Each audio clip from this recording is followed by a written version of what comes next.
Et bonjour à tous. Vous pouvez respirer à fond, c'est Grand Air, le magazine de la montagne et des sports de pleine nature de Télé Grenoble. Aujourd'hui, on a du lourd sur ce plateau avec à ma gauche la révélation de l'Ultra Trail mondial de ces 3 dernières années. Un coureur qui sait aussi bien gérer la faim, la soif et faire preuve de stratégie. Mathieu Blanchard, bonjour. Bienvenue Mathieu. Bonjour, merci pour l'accueil. 2e, 3e, 4e de l'UTMB ces dernières années pour compléter la petite présentation. Il manque une place, mais elle va peut-être pas tarder. On en parlera au cours de cette émission. En face de vous, ils sont descendus de leur montagne. En fait, ils ont suivi l'Isère de sa source jusqu'à Grenoble. Léo Taillefer et Colas Feuilly, bonjour à tous les deux. Bonjour, merci. Bonjour. Alors Léo, qui est un artiste du ski basé à Val d'Isère, et Colas, qui est pas maladroit non plus sur des skis, mais qui s'est fait une spécialité dans le maniement des drones, avec de superbes images à la clé. On va voir ça également au cours de cette émission. On va croiser la glisse, le trail et puis l'image. Vous faites du trail d'ailleurs, Léo, Colas? Je sais pas, j'ai pas l'impression que vous ayez un physique de coureur de montagne. Non. On aime la montagne, mais pour les descentes. Ça va pas assez vite pour vous le trail? Ça dérange pas de marcher en... C'est vrai. Léo, il préfère ça. Alors ça, c'est Mathieu qui fait du ski sur le glacier des Deux Alpes. Qu'est-ce que vous pensez de son style, vous qui êtes moniteur de ski? Est-ce qu'il y a encore à améliorer la technique? Là, ça attaque. Hein. Il y a une ligne d'épaule qui tombe un peu, mais c'est correct quand même. C'est propre.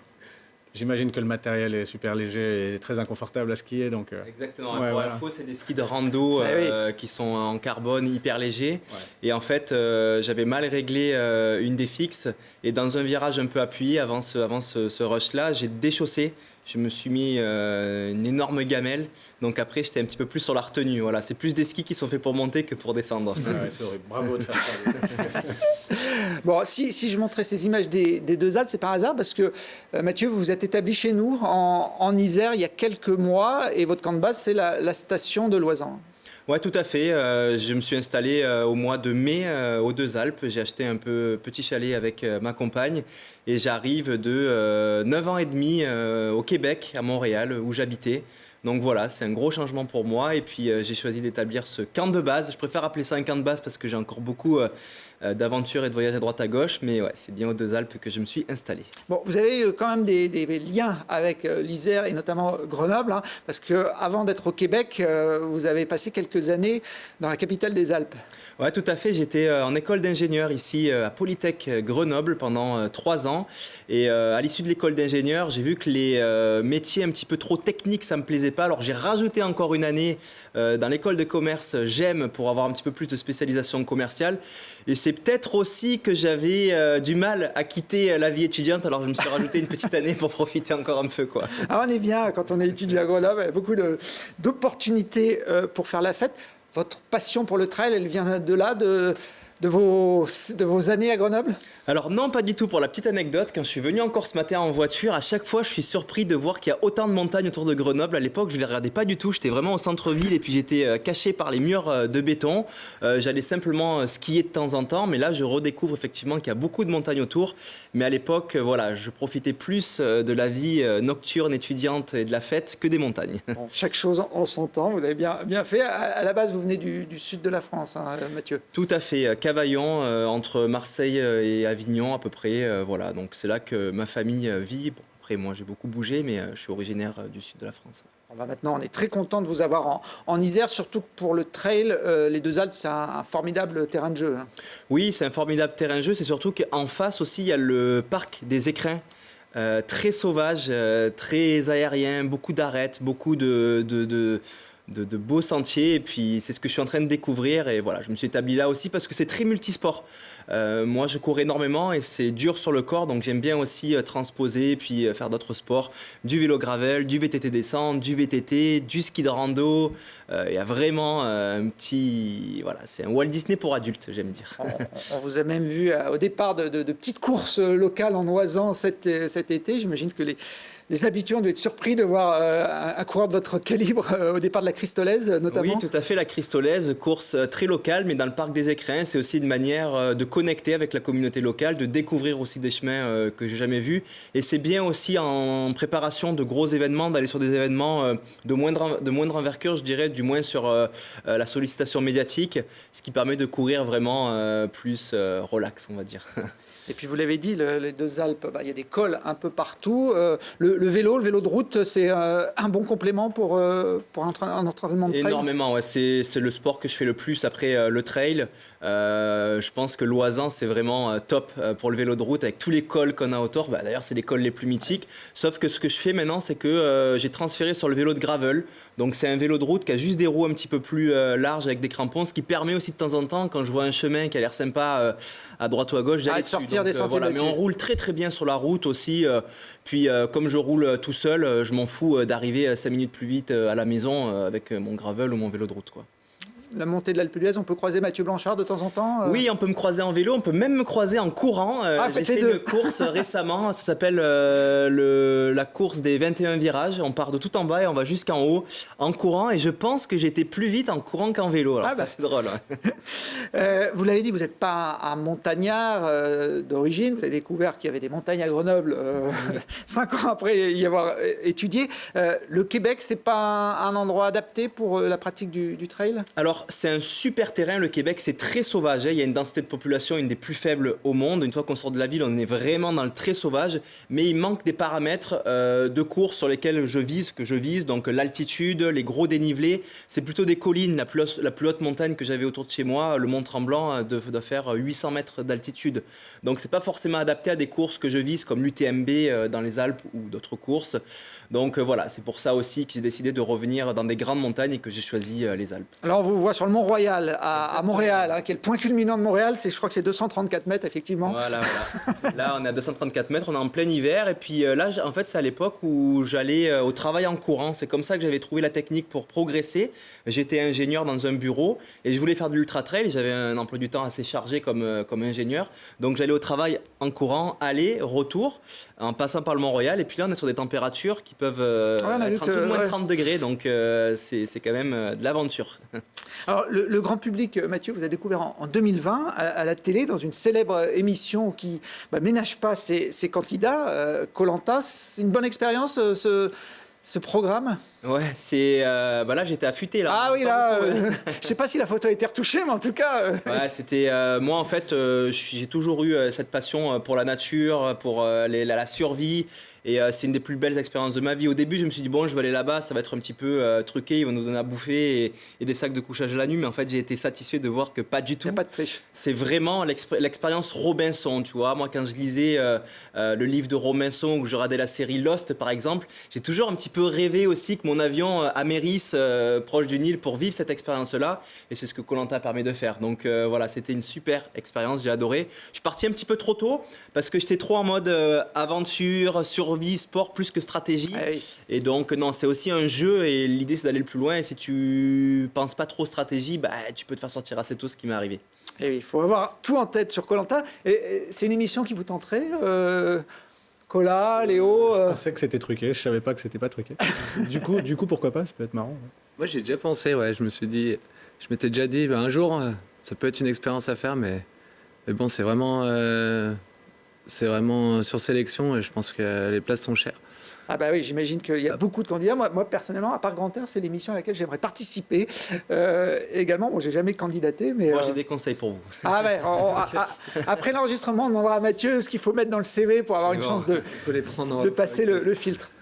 Non, et en plus, vous avez trouvé l'amour, je crois, en plus de Koh-Lanta. Si vous n'avez pas gagné l'émission, il y avait un... Exactement, on l'a vu sur la première photo, à ma gauche, il y avait Alix. Alors, à cette époque, quand j'ai fait l'émission, elle était en couple, mais elle avait surtout des valeurs similaires aux miennes, liées à la nature, au sport et à l'aventure. Donc, j'avais tout de suite accroché.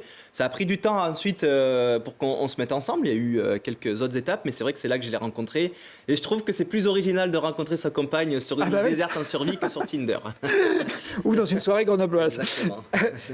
Vous couriez déjà avant de vous exiler sur cette île déserte? Oui, tout à fait. Ouais. Alors moi, dans Koh-Lanta, je pense qu'il y a plusieurs profils qui sont choisis. On a tendance à penser que c'est souvent faut être aventurier sportif. Non, pas du tout. Ils veulent un petit peu différents profils de différentes catégories sociales. Voilà. Donc moi, j'étais dans la catégorie le sportif. Le sportif, ouais. Et j'étais déjà coureur. Ouais, je crois que vous aviez même séché une participation au grand trail de la Réunion, hein, Tout à fait. la Diagonale des Fous, pour participer à l'émission. Exactement. Alors, c'était cette année, c'est une année particulière. C'était en 2019. Je me suis blessé, je me suis fracturé le dos début d'année, donc j'ai eu une saison vraiment difficile. Et la seule course à laquelle je pouvais participer, c'était la fameuse Diagonale des Fous à la Réunion en octobre. Et je suis allé sur l'île 3 semaines avant. J'ai fait le parcours, j'ai fait ma tournée médiatique parce que j'étais un bon outsider à un podium. Et à 3 jours de la course, la prod de Koh Lanta m'appelle en me disant: Mathieu, il faut que demain tu prennes l'avion, on y va là. Et je leur avais dit: non, mais en fait, non, j'ai le Grand Raid, c'est ma seule course de l'année. Vous pouvez pas me prendre l'avion après la course. Ils ont dit: non, mais en fait, qu'est-ce que tu fais? Il y a toute une prod qui va là-bas, c'est demain ou rien, quoi. Donc, et comme il y a beaucoup de confidentialité, j'étais parti un petit peu en sous-marin, voilà, en douce, mais il y en avait beaucoup qui l'avaient quand même remarqué. Bon, j'avais coupé le téléphone 2 mois, mais c'est sûr que quand je l'ai rallumé 2 mois après, il y avait quelques messages d'inquiétude. Où es-tu, Mathieu? Bon, vous êtes bien rattrapé depuis, puisque en 3 ans, vous êtes fait une place de choix, hein, dans le monde de l'ultra trail. La course de référence dans le trail, même si vous pratiquez pas, vous la connaissez? L'équivalent du Tour de France pour le vélo ou du Bec des Rosses pour le freeride en ski? Quand même. Ouais, on en entend parler. Ouais. Bon, l'UTMB. l'Ultra Trail du Mont Blanc, 170 km, 10 000 mètres de dénivelé. Je faisais le parallèle avec le Tour de France parce qu'on l'a vu notamment cette année. C'est une course qui suscite énormément d'engouement, Mathieu Blanchard. Oui, c'est énorme, effectivement. C'est la Coupe du Monde de foot, c'est le Super Bowl du football américain, c'est le Tour de France, voilà, c'est l'équivalent. C'est le plus gros événement en termes de nombre de participants, mais aussi en termes d'impact médiatique. Et depuis 2 ans, c'est aussi retransmis à la télé. Donc ça touche maintenant aussi le grand public. Monsieur et madame tout le monde qui est dans son canapé samedi dans la journée voit à la télé cette course. Donc c'est sûr qu'elle est grosse. Elle est importante. Là, on est en pleine course. Hein. C'est la concurrente américaine qui... Courtney Dauwalter, la meilleure coureuse au monde, ils avaient décidé de lui faire un petit peu un virage comme ils avaient fait à Thibaut Pinot sur le Tour de France. Et donc voilà, c'est... Bon là, les images qu'on voit, c'est très ville avec beaucoup de personnes, mais ça représente une infime partie de la course. On passe quand même beaucoup de temps en nature, éloigné de tout, avec moins de public. Voilà, 100 personnes. Il y a une partie intime dans le Tour du Mont Blanc, et notamment une grande partie de nuit qu'on ne peut pas forcément filmer. En tout cas, vous, c'est une course référence, hein, pour vous. Vous l'avez couru 4 fois? Oui, je l'ai couru 4 fois et je la prends un petit peu comme un casse-tête. C'est très difficile de trouver les bonnes intensités à mettre, gérer la nuit, gérer le froid, gérer la nutrition. Voilà, c'est une course que j'adore et puis ça prend plusieurs années avant de la masteriser. Voilà, on prend par exemple l'exemple de l'Américain qui l'a gagné cette année, Jim Walmsley, c'était sa 5e participation, il a abandonné 2 fois. Voilà, faut y aller avec beaucoup d'humilité, il faut bien observer, ça prend du temps avant de la comprendre cette course. Alors de l'humilité, mais vous avez quand même failli la gagner l'an dernier. Ce sont les images qu'on voit avec un mano à mano avec la grande star du trail, hein, Kylian Jornet, qui domine cette discipline depuis 10 ans. Vous êtes là avec lui, vous avez même passé devant à quelques kilomètres de l'arrivée. C'était quoi les sensations à ce moment-là? Ouais, j'étais totalement sur un nuage. Hein. J'étais pas prêt en fait à ce scénario-là. Kylian, il faut savoir que 4 ans avant, je lisais son livre biographique et c'est un des coureurs qui m'a le plus inspiré. C'est la légende de ce sport. Il a tout gagné, tout fait, et puis très très fort en alpi aussi. Et me retrouver mano à mano sur l'UTMB, c'était un scénario qui n'était pas du tout préparé. Donc ouais, j'ai été sur mon nuage et ça a duré pendant quelques mois aussi, cette sensation un petit peu de plus être là, quoi. Vous avez été le premier Français à passer la barre mythique des 20 heures lors de cette course. Ça aussi, c'est quelque chose que vous aviez imaginé de Non, il n'y avait rien qui était prévu sur cette UTMB. Effectivement, sur l'UTMB, il y avait pas des temps de passage. Il y avait une barrière mythique. Si, j'avais des temps de passage, mais finalement, au bout d'un moment, quand on se sent trop bien, on finit par lâcher ce qui était prévu et accélérer. Et il y avait la barrière mythique de courir cette course-là en moins de 20 heures.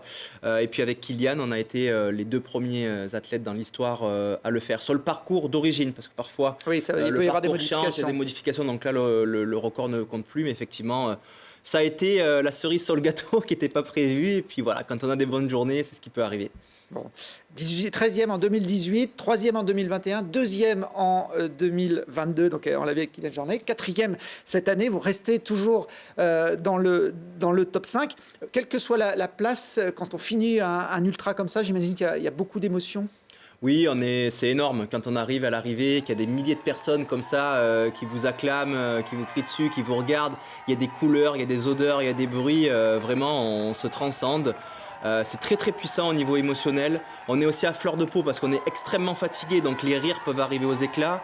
Les pleurs aussi. Moi, je pleure jamais dans ma vie, à part sur des moments comme ça, quoi. Ça me fait sortir les larmes. Et c'est ça aussi que je kiffe, ça intensifie ma vie en fait. L'émotion, c'est quelque chose qui est super agréable, on a envie de le revivre et c'est pour ça qu'on y retourne aussi. Là, on vous voit, regardez la montre, on est en dessous de 20 heures, mais on a tout donné. J'aurais regretté de faire 20 heures et 1 minute, donc j'avais un petit peu accéléré à la fin et c'est sûr que voilà, c'est là que je tombe. Je sais pas si on va voir les images, mais Kylian me rejoint après à terre. Et puis on n'a plus trop la notion du temps, voilà, le temps se contracte et s'étire. En fait, on était par terre à refaire le monde comme si on était un salon de thé là. Ouais, vous aviez discuté plusieurs minutes devant tout le monde. Et donc voilà, c'est des beaux moments. Bon, pour arriver à ce niveau-là, il faut énormément d'entraînement. Alors ce qui est étonnant, c'est que vous avez commencé tard, puisque quand vous étiez étudiant à Grenoble, vous m'avez dit pas de course, même pas de montagne, même pas de rando. Hein. Non, la Bastille, j'y montais avec les œufs pour aller faire, avec les bulles pour aller faire la fête. Non, j'ai commencé le trail à l'âge de 29 ans à Montréal. Donc ça arrivait assez tard dans ma vie. Ah, il y a certains qui arrêtent leur carrière à la trentaine. Ouais. En général, dans le sport, on a tendance à penser que c'est dans le jeune temps, mais l'ultra trail est quand même une discipline de sagesse. Faut du temps, faut se construire aussi des briques solides plus que de la physiologie de moteur, voilà, de poumons et de cœur. Et voilà, c'est aussi beaucoup de passion, beaucoup de dévouement pour arriver à ce niveau-là. Et voilà, ça a été un gros tournant. C'était en fait une surprise de ma vie. Voilà, quelques années plus tard, 4-5 ans plus tard, j'ai eu des propositions de contrat de partenaires pour pouvoir vivre de ce sport. Donc un peu un virage à 90 degrés. J'ai décidé d'arrêter ma vie de bureau et puis de me lancer à 100% dans cette carrière sportive. Alors vous êtes ingénieur de formation, vous avez bossé dans cet univers. Ça joue dans la préparation physique, dans la façon dont vous appréhendez votre entraînement ? Oui, complètement. Quand on est étudiant en ingénierie, on nous apprend en fait à résoudre des problèmes en fait ou des casse-têtes. On vous met un problème devant et puis trouve la solution avec des outils, des clés, des méthodes. Et c'est ce que j'ai mis en place très vite quand j'ai commencé ce sport. Ça me passionnait tellement que j'ai dit moi je veux progresser le plus vite possible, donc j'ai pas de temps à perdre. J'ai commencé à regarder un petit peu la bibliographie, à rencontrer des experts, à me renseigner. Et je pense qu'effectivement, mon background d'ingénieur m'a permis de progresser assez vite dans ce sport. On vous voit là lors d'une séance un peu particulière avec beaucoup de tuyaux. Ouais, là, c'est un test de VO2 max pour voir un petit peu mes capacités cardiovasculaires. Et c'était juste avant de partir cette année faire le Kilimandjaro aussi. J'étudiais un petit peu l'effet de l'altitude sur le corps. Je voulais aller un petit peu plus que juste aller faire le sommet pour voir aussi comment l'altitude peut être un vecteur de performance. Et donc, c'est ce que je faisais aussi avec ce monsieur-là. Je testais des protocoles. Et Pascal Hervé, un ancien grand coureur français. Vous vous êtes même allé vous entraîner cette année au Kenya, à côté du Kilimandjaro, avec, c'est un peu la Mecque de la course d'endurance, le Kenya et les Kenyans. Oui, tout à fait. Moi, j'aime bien sortir un petit peu du code classique des saisons d'ultra-trailer qui sont parfois un petit peu cadrées. J'aime bien essayer des nouveaux projets, faire des aventures aussi. Et cette année, en 2023, j'ai décidé de courir un marathon sur route. Donc sortir un petit peu de mes montagnes, qui était prévu à Paris fin avril. Donc encore une fois, même protocole, je me suis dit je veux progresser le plus vite possible sur route. Et quoi de mieux qu'aller voir les meilleurs coureurs au monde à Iten, au Kenya, pour apprendre de leur culture, de leur méthode d'entraînement. Et c'est ce que je suis allé faire. J'ai l'impression que ça rigole pas, les méthodes d'entraînement au Kenya. Non, eux c'est militaire en fait. C'est même à l'entraînement, c'est all-in tout le temps. C'est un peu la technique du no pain, no gain. Là. On jette une boîte d'œufs sur le mur et puis il y en a un qui résiste. C'était difficile, mais ça m'a permis de beaucoup progresser et d'apprendre aussi de cette culture qui est fabuleuse. Bon, 2h22 finalement au Marathon de Paris pour une première. Ouais, 2h22, c'est pas trop mal. Je dirais même que c'est très bien. Mais je ne sais pas ce qu'en pensent Léo et Colas, mais 2h22. Je crois que je ne peux pas se rendre compte. Non, je suis d'accord. On ne peut pas se rendre compte. Non, ça va vite. Après, voilà, j'ai travaillé fort pour ça. Et puis j'avais aussi, quand on est athlète, on développe des aptitudes, même si on est en montagne, qui permettent de les transposer assez rapidement sur d'autres sports. L'ascension du Kilimandjaro, donc qui est le toit de l'Afrique, vous l'avez faite au pas de course aussi, Mathieu ? Non, pas au pas de course. En fait, au début, je voulais faire un record. Voilà, j'avais prévu un record là-bas sur le Kilimandjaro. Finalement, on m'a conseillé que j'aurais pu avoir quelques soucis d'œdème pulmonaire, d'œdème cérébral qui auraient pu mettre en péril ma santé. Mon projet n'était pas assez abouti. Donc finalement, on l'a fait plutôt en rando-course, on va dire. Habituellement, ça se fait entre 1 semaine et 10 jours. On l'a fait en 3 jours. Voilà, on allait chercher aussi une histoire, des images, et donc il fallait s'adapter au groupe, et c'était une super expérience. Maintenant que je sais comment ça se passe là-bas, peut-être qu'un jour j'aboutirai un peu plus mon projet pour faire quelque chose un peu plus de performance. Léo, il reste un bout de glacier au Kilimandjaro. Jamais skié là-bas dans ta carrière? Non, jamais, mais... Bon, je ne sais pas si c'est Très belle suffisant, montagne. ce qu'on voit de neige pour attirer des Il y a des freeriders. saisons où il neige beaucoup en haut. Après, la quantité de neige, je pense pas qu'il y a 50 cm de poudreuse là, mais il peut y avoir de la neige. L'altitude du Kilimandjaro, petite colle, comme ça. 4000... Oh là là, oh là là. En dessous de ces mines, non? Ouais, 5890. Ça, c'est l'altitude du Kilimandjaro.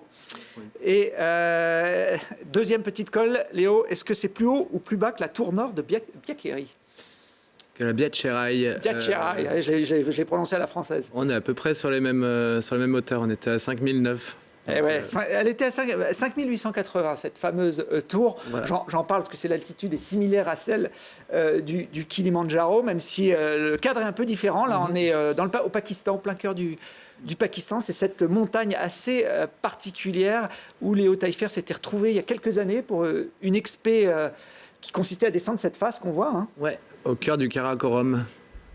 Et c'était la plus belle expédition que j'ai faite de ma vie, je pense. Très très belle montagne au Pakistan. Un peu plus compliqué de grimper au sommet de cette montagne que le Kilimandjaro. Hein. La pente est comment dire, un peu engagée. En termes d'accès, ouais, ça nécessitait un peu plus de notions d'alpinisme, mais elle se méritait tout autant que le Kilimandjaro, je pense. Non, on vous voit dans la phase finale. Je crois que c'était un moment particulier. Ouais, un beau pan piolet crampon, mais avec de la belle glace. Que des bons souvenirs. Je ne sais pas si j'aurai l'occasion d'y retourner un jour, mais il m'arrive d'en faire des rêves et de me réveiller au milieu de la nuit en disant peut-être que le Karakorum m'ouvrira ses mains dans un futur. C'est une Avec des accès peut-être différents dans le futur, on va voir. Je suis devenu passionné de parapente depuis quelques années, donc mon rêve serait de joindre le parapente à tout ça pour... J'adore marcher, mais si on peut voler, ça peut donner accès à des endroits beaucoup plus rapidement et beaucoup plus simplement. Parce que là, vous étiez monté pas pour redescendre en parapente, mais pour redescendre en ski. Hein, En ski, ouais. Sur cette phase très, très raide. C'est quoi l'inclinaison là, de ce qu'on voit? On était sur du 60, 65 degrés, je pense, là-haut. Et en fait, il n'y a pas énormément de neige. Il y avait 10-15 cm de neige posée sur une glace. Donc les appuis, il faut les faire assez légers pour ne pas aller toucher la glace d'en dessous. Parce que c'est une glace vraiment très dure et bleue sur laquelle même les skis les plus affûtés ne tiennent pas. Donc on essaye d'éviter de la toucher, cette glace, et on essaie de rester léger sur la fine couche de neige qui est au-dessus. Bon, on avait une belle image de drone. Alors, c'était pas vos drones. Kola, ça peut voler jusqu'à quelle altitude, ce type d'engin? Là, on était à 6000 mètres à peu près. Il y a peut-être un moment où l'air va moins porter, mais on pourrait adapter le drone à ça. Donc, je ne suis pas sûr qu'on trouve une limite vraiment. Léo, cette expé, c'est ma troisième petite colle. Quand vous avez une seule bassine pour vous laver les pieds et les mains, on commence par quoi? Sacré colle. On va commencer par les pieds, on finit par les mains. Ah ouais, bah, Léo est comme Mathieu. Je pensais qu'il aurait la bonne réponse. Mathieu, quand il est en expé et qu'il a qu'une bassine, voilà, bah, ça c'est au Kilimandjaro. C'est le visage, oui. Il faut commencer par le visage parce qu'après l'eau elle est pourrie quand tu fais les pieds et ça je l'ai appris sur le Kili, ouais. Ça c'est la douche, voilà. Vous n'aviez pas pensé, vous l'ingénieur n'avez pas pensé avant mais que... Ça c'est des moments fabuleux, c'est pour ça aussi qu'on fait l'aventure. C'est ces moments de simplicité, c'est là quand on perd tout confort aussi qu'on prend conscience de ce qu'est le confort, et quand on revient à la maison qu'on a beaucoup plus de gratitude pour tout ce confort qu'on a autour de nous. Bon, voilà, ça c'était pour le petit clin d'œil avec votre compagne Alix qui est montée avec vous au sommet du Kilimandjaro. Oui, elle est montée avec moi et puis elle a adoré aussi. Après, là c'est du grand confort d'avoir une bassine d'eau. J'ai fait des expés polaires au Canada où là c'est vraiment 10-15 jours sans prendre de douche, c'est pas la même. À la rue. Bon, allez, on quitte un peu les montagnes du Kenya et du Pakistan donc pour revenir dans les Alpes, la haute vallée de l'Isère. Léo et Kola, c'est leur camp de base. D'ailleurs, Kola, vous faisiez aussi de la compétition en ski quand vous étiez... C'est marrant de l'entendre parler. Jusqu'à 18-19 ans, j'ai fait du sport à outrance. J'étais en équipe de France de ski cross. Donc, voilà, c'est comme la Formule 1, on prépare le corps et les skis de la meilleure manière possible. Des blessures m'ont fait sortir de ce monde, mais j'ai connu le sport à outrance, ouais. On vous voit là, lors d'une compétition, une Coupe du Monde C'était le début, ça, le début de l'histoire. de ski cross. Ouais, vous n'avez pas trop changé. Non. Finalement. Léo, le ski, c'est pas comme Mathieu, hein, vous ne l'avez pas découvert à 29 ans. Non, moi j'ai eu la chance de grandir là-dedans, d'un père moniteur de ski qui adorait leur piste, qui m'a transmis toute sa passion pour la montagne, la poudreuse, comment lire la neige, la nivologie, tout ça. C'est vraiment ce qui... J'ai été baigné là-dedans dès le plus jeune âge, ouais. Donc, 2003, là, vous avez quel âge? C'était il y a 20 ans? Là, j'avais 13 ans. Ça a été mon année de transition entre le ski alpin et vraiment la décision de faire que du freeride et des images. Et donc on avait un rituel chaque année en famille. Tous les 1er janvier, on allait le 31 décembre, on se couchait tôt pour faire une journée de ski le 1er janvier tous ensemble. Et souvent, il n'y a pas grand monde sur la montagne vu que tout le monde fait la bringue la veille. Et il y a eu plusieurs années de suite avec des conditions de neige géniales. Et on fêtait la nouvelle année en famille, en poudreuse. Donc mon père avait toujours une caméra, un caméscope à la main pour nous filmer à droite à gauche. À l'époque, c'était les caméscopes. Hein. Mais c'est marrant parce qu'on n'a pas le même niveau de ski, mais moi j'ai les mêmes astuces. Le 31, je me couche tôt pour profiter en général d'une super journée c'est souvent une belle journée, ouais. En montagne le lendemain. Comment on peut qualifier le style de Léo Colas? Il est pas. C'est un boss du ski, mais avec son style propre. Et je pense qu'on pourrait en parler techniquement, il y aurait des débats, ouais. Mais en fait, on s'en fout parce que ça passe partout, c'est hyper solide, c'est un monstre et il a un mental d'acier. Donc, pas grave que techniquement, on soit pas tout en haut, il n'y a pas besoin, quoi. Bon, et puis il est créatif dans son ski, Léo, depuis de nombreuses années. Là, on vous voit sur votre terrain de jeu à Val d'Isère. Qu'est-ce que vous êtes en train de faire? Ça, c'était un projet en partenariat avec Elliot Nochez, qui est champion du monde de parapente, et qui avait développé la Blablafly, le concept du Blablafly. Donc c'est comme le Blablacar, mais avec un parapente. Donc un copain qui jette des cordes, on accroche un skieur, et puis on l'amène sur la montagne d'en face ou sur une autre descente. Et il a reproduit ce schéma avec des vélos, avec des wingsuits, il a essayé de mélanger plusieurs sports pour partager le Blablafly. Donc là, on était d'une montagne à l'autre à Val d'Isère. C'était un des projets les plus marrants que j'ai fait, je pense. Juste cette sensation de s'accrocher à une corde et de décoller à 10 mètres sous un parapente à quelques mètres d'une falaise. Il ne faut pas se rater non plus. Non, là, il ne fallait pas se rater. Il y a tout qui était calé au millimètre avec Elliot. Il est surdoué là-dedans, donc je lui faisais confiance à 100%. Alors pour que ces exploits existent pour le grand public, il faut qu'il y ait de la vidéo, des images. Hein. Depuis plusieurs années, c'est devenu incontournable quand on fait des sports de glisse. C'est incontournable aussi dans le trail. La vidéo, c'est devenu un outil qui fait partie du métier. Donc pour faire des vidéos, il faut que il y a du monde derrière les caméras et vous avez préféré bifurquer au bout de quelques années sur ce secteur. Hein, toutes les blessures, enfin mon corps pouvait plus faire de sport. J'ai essayé pendant 10 ans de continuer à tourner autour de mes blessures et de m'organiser, mais bon, il y a un moment ça devient trop lourd et j'ai pu utiliser mon côté geek pour partir dans l'image. Et j'avais eu l'occasion de souffrir un peu du fait que parfois les caméramans en fait pensent que au résultat qu'ils souhaitent, ils pensent pas trop à l'athlète. Et ça peut être assez dur. Et je pense qu'en ayant été athlète avant, ça aide. J'ai eu la chance d'avoir toujours des bons contacts avec mes sujets parce que c'est vrai que je les fais passer en premier. On a l'image si on peut, mais d'abord l'athlète qui soit bien et qui soit heureux à la fin de la journée, et surtout pas lui en demander trop, etc. Et le mettre dans des conditions pour qu'il performe à son meilleur niveau. Ça a permis de créer des bons contacts avec des personnes comme Léo ou tous les autres. Et on commence par d'abord évoluer dans une bonne ambiance. L'image, elle arrive après. Alors vous êtes spécialisé dans le drone. Votre atelier, ça ressemble un peu à une caverne d'Ali Baba. On vous voit, là, Léo, en train de découvrir l'univers de travail de Colas.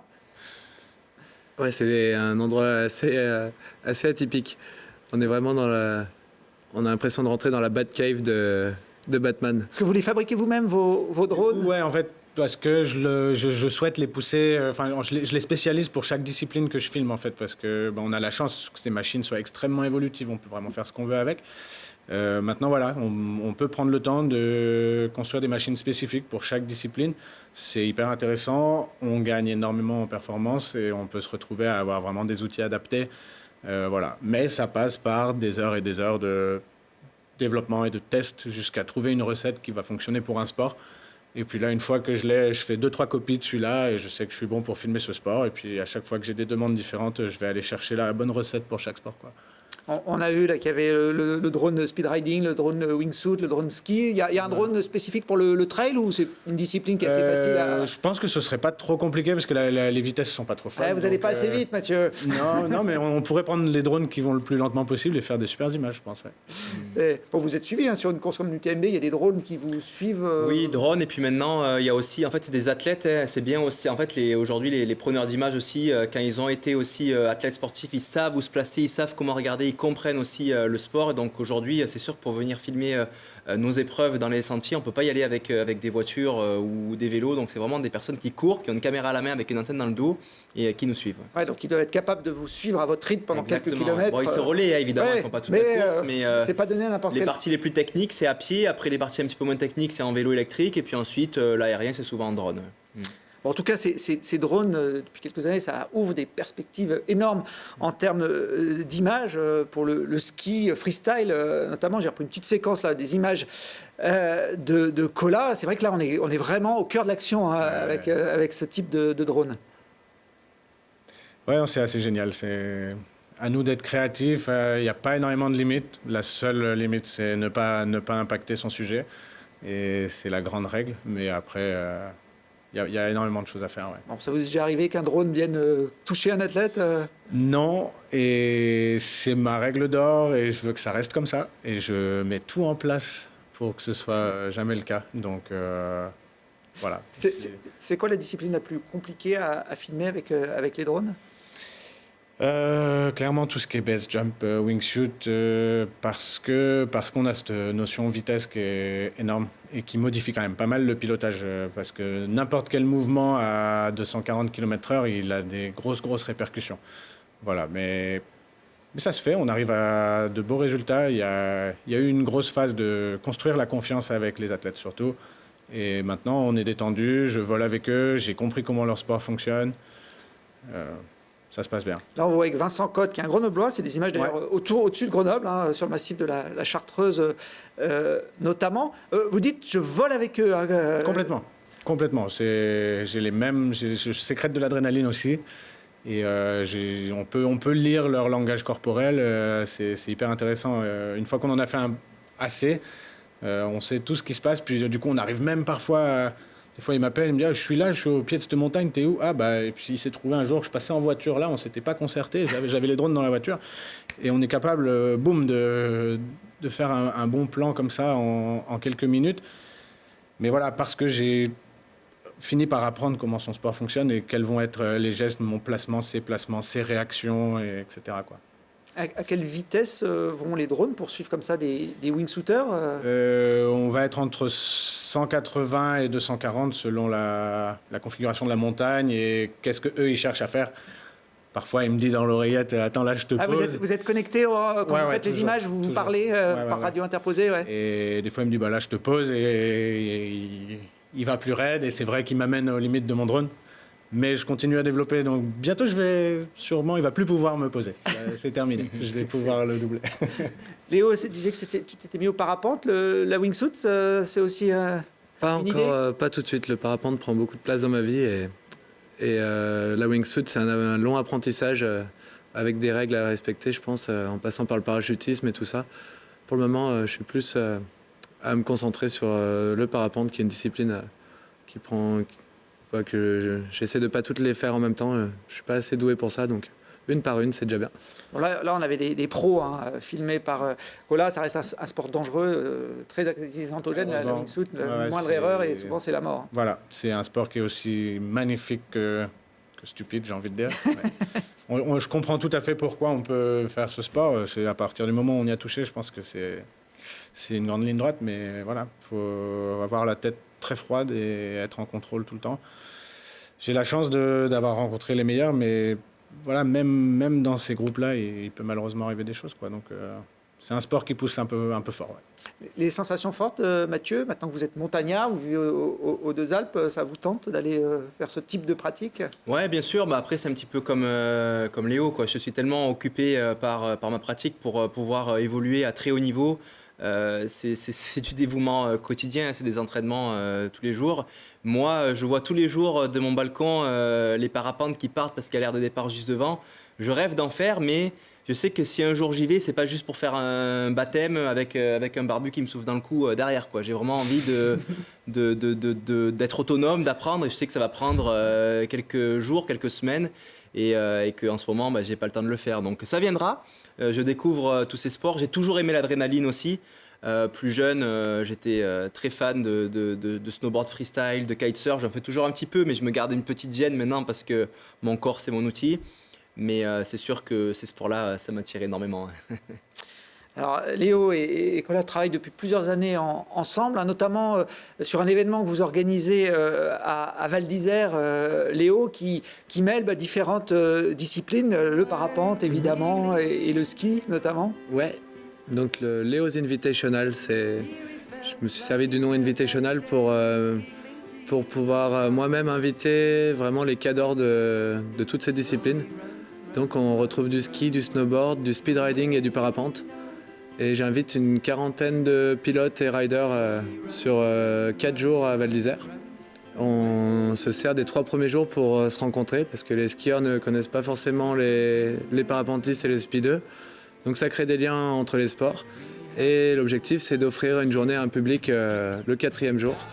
Et durant cette journée, on collecte plein de fonds qu'on reverse à plein d'associations. Donc des associations pour des enfants handicapés, pour des réfugiés, pour l'environnement. Donc plein d'assauts auxquels je suis ambassadeur et ça me tient à cœur de transmettre. Et surtout une journée avec une bonne vibe. Une bonne énergie. On le sent rien que dans les images de Colas, on sent qu'il y a une osmose entre les participants. Pour l'instant, j'ai pu le faire qu'une fois et j'ai filmé toute la journée. J'ai plus fait 60 vols dans la journée, mais on sent que tout le monde est heureux autour de nous. Enfin, vraiment, c'est absolument fou. Si vous avez le temps d'aller à cet événement, c'est juste une journée de bonheur, quoi. C'est en fin de saison chaque année, chaque fin d'hiver Tous les 2 ans, et donc il aura lieu au mois d'avril prochain, aux alentours du 15 avril à Val d'Isère. Voilà pour le rendez-vous, si vous aimez le mariage des disciplines. Le dernier défi que vous êtes lancé tous les deux, c'était l'hiver dernier.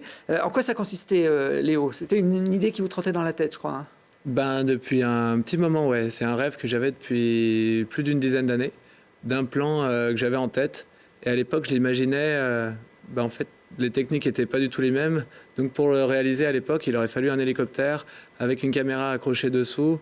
Et ça n'aurait pas du tout été le même budget, le même rendu. Et donc, dans les 10 années, le fruit de la réussite de ce projet, ça a été des rencontres. J'ai rencontré Colas, j'ai rencontré des frères Toussaint qui sont pilotes du LM, qui font les baptêmes à Tignes. Et puis, de fil en aiguille, on a créé une équipe, on est tous devenus potes. On a fait des projets d'un côté et de l'autre. Colas a toujours volé avec nous avec les drones. Et le fruit de la réussite de ce projet, là, ça a été de joindre cette équipe pour réaliser un plan séquence qui mélangeait toutes ces disciplines. Donc, alors sur une montagne en plus un peu mythique quand on habite Val d'Isère. Ouais, à Val d'Isère, on a un super beau domaine. Et pour moi, la plus belle de toutes, c'est le Charvet. Le Charvet, c'est celle qui offre le plus de potentiel en speed riding, en freeride, le plus beau dénivelé. Pour moi, c'est la plus belle montagne du domaine de Val. Bon, on en a plein d'autres, mais pour moi, c'est celle-là.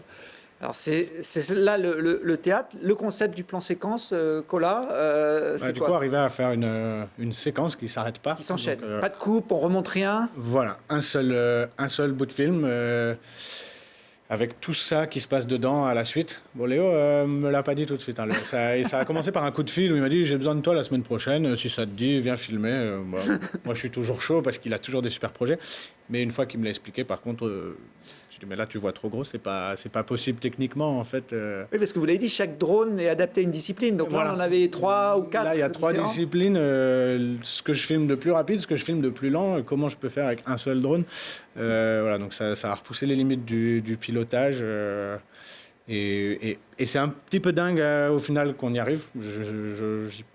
J'avais de très gros doutes, de très très gros doutes. Le drone que vous nous avez amené, c'est celui que vous avez bidouillé, adapté pour pouvoir filmer Ouais. ce défi. Et voilà, du coup, j'ai pris le drone qui était fait pour les vitesses moyennes en m'obligeant à aller au max de ses capacités pour aller vite poursuivre les wingsuits et freiner le plus possible pour filmer le ski qui demande très peu de vitesse. Et ouais, ça a fonctionné. Mais jusqu'à la veille, j'y croyais pas, quoi. Surtout que Léo, pour réussir ce défi, avait convié les spécialistes dans chaque discipline, et notamment Fred Fugin, qui est l'homme qui est rentré dans un avion il y a quelques années, qui s'est fait connaître mondialement, on peut dire, avec cette séquence hyper spectaculaire de 2 wingsuiters, puisque ils étaient 2 à l'époque avec Vincent Refait, d'arriver à rentrer comme ça dans un avion en vol. Terrible. Ah ben, on a tous halluciné quand on a vu ça à l'époque. Et d'avoir eu Fred dans l'équipe pendant ce projet, c'était encore plus génial parce que c'est un mentor pour nous tous. C'est un leader, c'est Fred. C'est une légende et de quelqu'un adorable avec un grand cœur. Ça met la pression quand on doit filmer des personnalités comme ça. Au Colin. début, oui. Maintenant, j'ai la chance d'avoir beaucoup. Vous les connaissez ? Ouais, beaucoup d'expérience avec eux. Donc, ça y est. Mais oui, les tout premiers vols avec eux, c'était affreux. Je me disais, oh là là, j'ai pas le droit à l'erreur. C'est des mecs super connus et tout. En fait, quand on les rencontre, c'est des gens extrêmement abordables, qui sont passionnés, extrêmement sympas. Donc, maintenant, c'est détendu. Non, on est une bande de copains. Et puis Léo est très fédérateur. Je crois qu'une fois qu'il nous a tous réunis, on sait pourquoi on est là. Il faut que tout le monde soit au top de son potentiel. C'est un meneur. Ouais, non, c'est dingue. Il paraît tout discret comme ça, mais Voilà. c'est parce qu'il n'est pas sur son terrain de jeu idéal. Donc, en montagne, ça change l'école. C'est vous qui aviez la pression, en fait, pour réussir ce plan séquence. Voilà, mais c'est pareil, c'était pas prévu, mais à force de faire les briefings et de comprendre comment allaient se passer les choses, ben en fait, il y avait 9 athlètes à organiser sur un temps de 2 minutes, mais ces 9 athlètes, il fallait leur donner un top départ. Or, il n'y a que moi qui pouvais savoir où j'en étais sur la montagne avec mon drone. Donc en fait, on est arrivé au briefing à dire, du coup, en fait, c'est Cola qui doit donner tous les top départs des 9 athlètes. Mais les gars, moi, je suis en train de piloter, en fait. Je suis super concentré dans ce que je fais. Donc, non. Les radios, impossible. Il a les mains occupées sur la télécommande, donc on ne peut pas imaginer qu'il puisse prendre une radio pour donner les départs. Il fallait que tout soit instantané parce qu'on est carrément à la seconde. Il faut que ce soit parfait. Donc, voilà, quand la conclusion a été c'est Cola qui donne les départs pour les 9, j'ai trouvé ça pas cool. Je me suis dit, là, on me rajoute vraiment beaucoup de pression. Et comment je vais faire pour être à la fois concentré sur mon pilotage et penser à donner les top départs? J'ai pas été trop en retard. Ça s'est plutôt bien passé. Mais ouais, la pression était énorme. Et puis d'organiser tout ça et d'avoir 9 personnes qui allaient donner le meilleur d'eux-mêmes dans leur sport. Mais une erreur de ma part, puis c'était l'échec pour tout le monde. Là, c'était pas drôle. Mais bon, voilà, ça s'est passé. Comme quoi on peut... avec une bonne organisation, on peut y arriver. Du coup, jusqu'à la veille, on ne savait pas qu'est-ce qu'on allait utiliser comme outil pour communiquer. Et on en est venu à faire un appel sur WhatsApp avec des écouteurs, tout simplement. C'était notre seul moyen de pouvoir communiquer tous ensemble.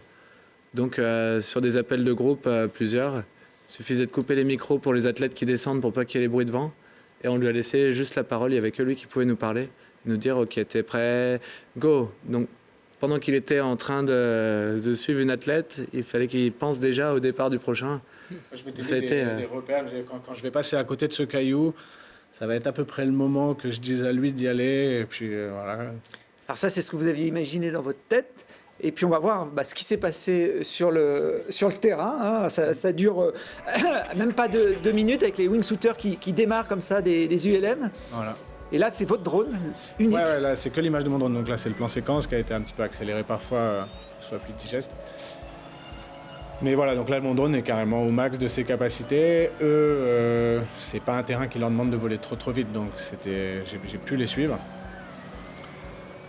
Et là, il y a le top départ pour Et voilà, le Speed après, Rider. on va chercher le Speed Rider, qui à mon goût était déjà parti un peu tôt, mais bon, voilà, l'image est assez folle, avec l'avalanche en cadeau.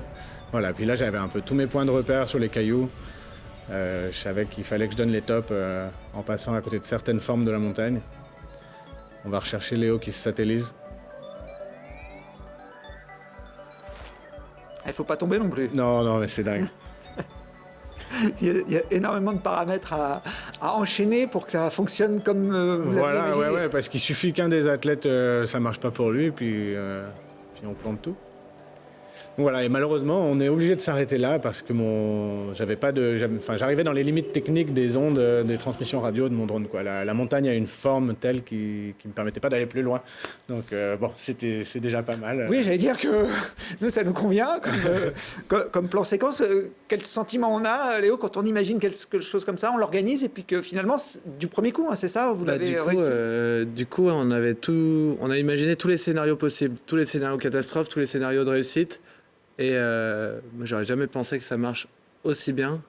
Et en fait, une fois arrivé en bas, chacun de notre côté, on n'avait pas fait la descente de notre vie parce que moi, j'ai fait un petit bout de la descente, le speedrider a fait une autre. On a chacun fait juste en termes de performance personnelle, c'était pas le plus dingue qu'on ait eu fait, mais c'était le fait de travailler en équipe qui a fait qu'on s'est tous retrouvés en bas, mais excités comme des puces. Et on a pu récupérer on a juste regardé l'image sur le petit écran de la GoPro et on s'est aperçu qu'on tenait quelque chose d'assez fou. On avait prévu de faire plusieurs essais, mais en fait, c'est Fred qui nous a tous détendus en disant « Attendez les gars, écoutez, je crois qu'on a quelque chose de très très bien. Est-ce que ça vaut vraiment le coup de recommencer? Est-ce que ça ne serait pas se mettre en danger inutilement ?» Et puis on a peu de chances d'arriver à faire mieux. Au final, il y a tellement de paramètres qui rentrent en jeu que... Je crois qu'on ne pouvait pas faire mieux. On tenait quelque chose qu'on a eu comme ça. Je pense qu'on a eu une bonne étoile, peut-être. Mais ça l'a fait. C'était une très belle journée. Est-ce que l'avalanche qu'on devine sur les images était prévue dans le scénario, Léo? Pas du tout. En fait, donc ça a été tourné du 15 au 18 mars. Et ça, c'était le 18 mars. La veille, les pisteurs de Val d'Isère ont fait péter des dynamites pour faire déclencher une avalanche à côté.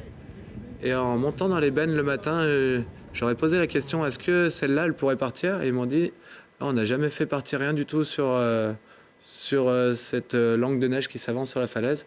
C'est pas assez raide, ça bougera pas.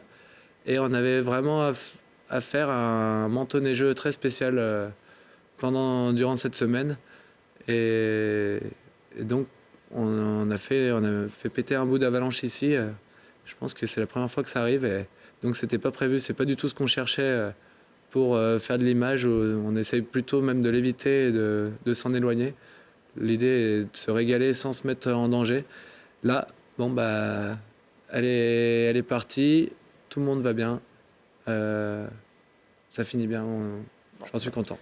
Ça fait partie du jeu aussi, hein, quand on fait ce type de sport, notamment le freeride. Je crois qu'il y avait déjà eu sur le Charvet quelques jours avant, au moment des repérages. De toute façon, c'était une période où c'était un peu, le manteau neigeux était plutôt dangereux, quoi.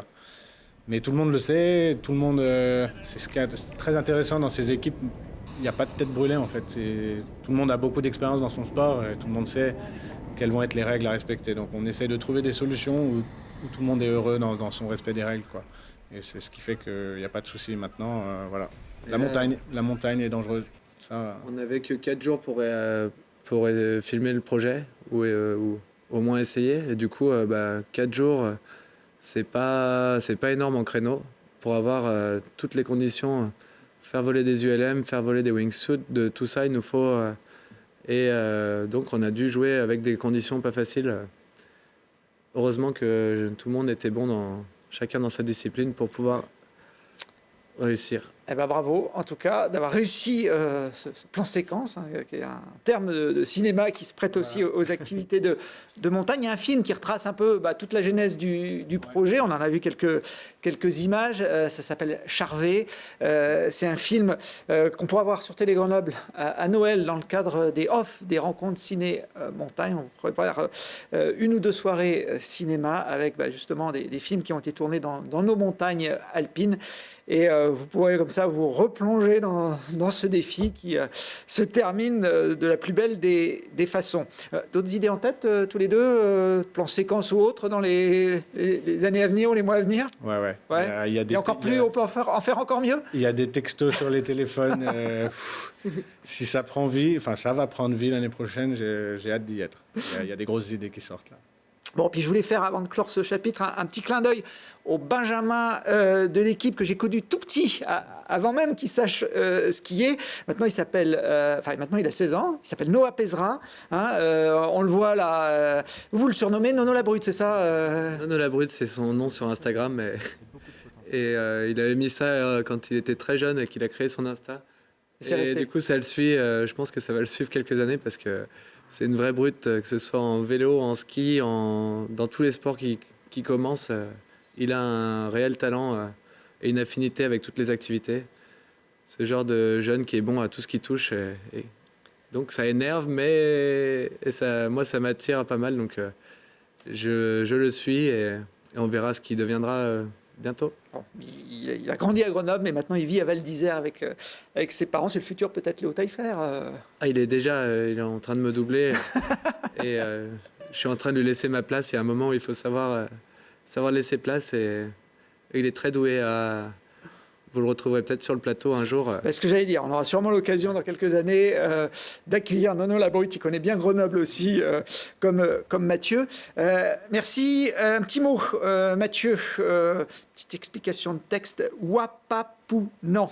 Alors, ça pourrait être le nom d'une tribu de Koh-Lanta, mais c'est pas ça. Hein. Qu'est-ce que ça veut dire? C'est j'ai mal prononcé issu, encore. De la communauté Innu. Il faut savoir qu'en Amérique du Nord, il y a encore énormément de communautés autochtones qui vivent. Et les Inuits sont au Québec. Voilà, c'est le nom d'une aventure que j'ai réalisée l'année dernière, qui se faisait sur le territoire Innu, justement.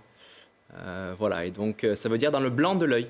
Il y a une météorite qui a frappé le Québec. Si on regarde du ciel via un satellite, on voit que ça fait vraiment un cercle parfait, là où la météorite a frappé, qui fait à peu près entre 200 et 250 km de diamètre. J'ai décidé d'aller faire le tour en ski poulka, on appelle ça, on tire notre matériel sur une luge. Et c'est une forme de respect aussi, l'aventure était liée à la communauté Innu. Voilà, donc dans le blanc de l'œil, tout le tour de ce territoire. Bon, là on est sur des températures entre moins 30 et moins 40. J'avais jamais dormi dans une tente en dessous de 10 degrés. Autant vous dire que c'était quelque chose. Wapapunan, voilà, qui met en scène Mathieu. C'est un film, hein. Là on a quelques images. Mais c'est un film qui tourne en festival en ce moment et puis il sortira un jour ou l'autre, probablement cet hiver, en ligne. Avec des belles aurores boréales. Ouais, là une aurore boréale comme ça, c'est une nuit de travail complète. C'est une image qui dure 2 secondes dans le film, mais comme il fait moins 40, le cinéaste doit changer les batteries toutes les 5 minutes ou 10 minutes, je crois. Donc il passe la nuit devant son appareil à changer les batteries pour une scène de 3 secondes. Donc faut profiter des images du polaire, elles sont dures à aller chercher. Cola connaît ça aussi, hein, passer énormément de temps pour une séquence qui des fois fait quelques secondes, mais qu'on va travailler pendant des jours. Même des fois rien ne marche parce qu'il fait trop froid, parce qu'avec la vitesse de déplacement, il y a tout qui gèle très très vite. Vivre d'aventure. Mathieu s'est mis aussi à l'écriture, il a trouvé le temps. Il est sorti il y a quelques mois. Ce livre, il raconte votre parcours depuis les soirées grenobloises ou vous avez démarré après? Justement, ce livre s'est voulu raconter le vrai, le backstage, la réalité, parce que c'est vrai qu'on a tendance à voir un petit peu les athlètes de haut niveau, les sportifs, les aventuriers, les pratiquants de sport extrême comme des super-héros, mais en fait le backstage est très humain. On a aussi des soucis, des doutes, des pleurs, voilà, des gros problèmes. Et j'ai voulu aussi raconter un petit peu le réel backstage de tout ça. Donc oui, les soirées grenobloises sont dans le livre. Bon, bah, je le lirai avec plaisir. Il vous a devancé à l'UTMB, vous devance aussi sur le bouquin Kylian finalement, puisqu'il a fait pour la petite passe. histoire, l'image qu'on a vue tout à l'heure où je suis sur la ligne d'arrivée avec lui sur cette fameuse UTMB 2022, on s'est mis au sol et puis donc on discutait et je lui ai dit, tu sais Kylian, quelle course, tu as été une des plus grandes inspirations pour moi dans ma vie. D'ailleurs, pour ton information, le tout premier livre que j'ai lu de trail, c'est le tien. Kylian, je suis en train d'écrire aussi un livre, est-ce que ça te dirait d'écrire ma préface? Et là, c'était sur la ligne d'arrivée de l'UTMB par terre. Et puis il m'a dit, oui Mathieu, ça serait un honneur. Et donc c'est parti de là, quoi. Et ben voilà. Préface de Kylian Jornet, c'est aux éditions Flammarion. D'autres bouquins pour finir cette émission. L'homme qui vivait haut, c'est le portrait de Nicolas Jaeger, qui fut l'un des 3 premiers Français à fouler le sommet de l'Everest. On voit les images, c'était en 1978. Il est avec sa barbe, décrit comme un mystérieux alpiniste. Il était médecin et aussi guide de haute montagne. Il avait terminé major de sa promotion.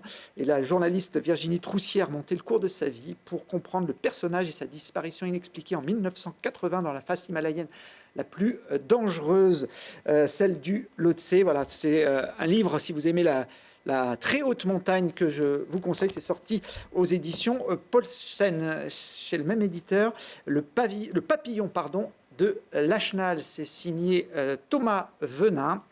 Dans cette fiction, l'auteur a décidé de réécrire l'histoire de la conquête des géants himalayens. Louis Lachenal, qu'on ne voit pas sur ses photos parce que c'est lui qui a fait la photo de Maurice Herzog. C'était le guide qui a accompagné donc Herzog au sommet de l'Annapurna, le premier 8000 conquis en 1950. Il y a laissé une partie de ses pieds. Et donc, si vous aimez l'histoire revisitée de l'alpinisme, puisque c'est une fiction, vous ne serez pas déçus. Ça s'appelle une uchronie, ce qu'a fait Thomas Venin. Alors, je ne connaissais pas ce terme, pas plus que le terme du film de Mathieu. Alors, je suis allé regarder. Une uchronie, c'est un récit d'événements fictifs à partir d'un point de départ historique. Voilà, on part de quelque chose de vrai, puis après, on invente. Dernier petit bouquin pour la route après les randos bières. Les éditions du Chemin des Crêtes se lancent dans les randos fromage. C'est signé Cécile Ronja et Guillaume Gagé, 2 Grenoblois qui associent chacune de leurs randonnées à un producteur de fromage sur place. Là, on voit par exemple Charmonson au-dessus de Grenoble en Chartreuse avec le fromage qui est produit sur place, qui est vendu aux randonneurs. On se balade comme ça entre l'Isère et la Savoie. Je suis sûr que vous êtes plus amateur de fromage que de trail, tous les deux. Non, c'est très intéressant. Ça donne faim. Ouais. Bon, ça fait bon ménage le trail et le fromage, oui, Mathieu, on dépense tellement de calories que ça fait bon ménage. On peut tout ingurgiter. Tout passe, ouais, pas de souci. Bon, et puis dernier petit bouquin qui vient de sortir, c'est chez le même éditeur, les éditions du Chemin des Crêtes, sommet autour du Mont Blanc. Là, c'est plus classique, de la randonnée sportive à l'alpinisme, avec une trentaine d'itinéraires. Il y a sûrement certains de ces itinéraires que vous connaissez par cœur, puisque l'Ultra Trail du Mont Blanc tourne pendant 170 km autour du Mont Blanc sur les chemins de randonnée. Vous serez au départ de l'édition 2024, Mathieu? Est-ce que vous avez déjà fait un plan de... C'est encore un petit peu trop tôt pour penser 2024. C'est des gros choix. Se lancer sur un Ultra Trail, ça demande vraiment... d'un point de vue physique et surtout mental aussi, c'est très très très drainant. Donc il faut faire des choix, ça ne se prend pas comme ça sur un coup de tête. Les saisons sont longues. Moi, comme je suis aussi assez nouveau dans ce sport, il y a beaucoup de courses auxquelles j'aimerais participer. On ne peut pas faire 10 ultras par an, c'est trop dur sur le corps et sur le mental. On peut en faire 2, 3 maximum, en tout cas dans ma philosophie. Donc il y a d'autres courses que j'aimerais faire aussi. Maintenant, on l'a dit tout à l'heure, l'Ultra Trail du Mont Blanc, c'est un petit peu le Graal des courses. Donc, j'y reviendrai, d'autant plus qu'on l'a évoqué tout à l'heure. J'ai 3 médailles, il en manque une. Il faut compléter la série, on a 2, 3, 4, encore un peu. 4, 3, 2. Mais j'y reviendrai. Est-ce que ce sera l'année prochaine ou une autre? Je ne sais pas encore, mais j'y reviendrai, c'est certain. Ouais. Bon, maintenant que vous êtes isérois, on a aussi 2 beaux ultras dans la région. Il y a l'UT4M qui tourne autour de Grenoble par les montagnes que vous n'avez jamais vues quand vous étiez étudiant. Donc, si un jour vous avez envie de vraiment les découvrir, elle a lieu au début du mois de juillet. Et puis, il y a l'Échappée Belle qui est l'autre ultra. Ces 2 courses sont dans ma liste. J'ai une liste de toutes les courses que j'aimerais faire et les 2 y sont. Bon, François Daen a inscrit son nom au palmarès de l'Échappée Belle il y a quelques années. Donc il y a des grands noms aussi du trail qui viennent courir en Isère. Merci Mathieu d'être venu en voisin. Merci à Colas et à Léo d'être venus presque en voisin, puisque c'est pas très loin non plus. On regardera avec intérêt le film Charvet en intégralité quand il sera diffusé sur Télégramme. Je vous remercie en tout cas d'avoir participé à cette émission et je donne rendez-vous à nos amoureux de la montagne très vite pour d'autres aventures.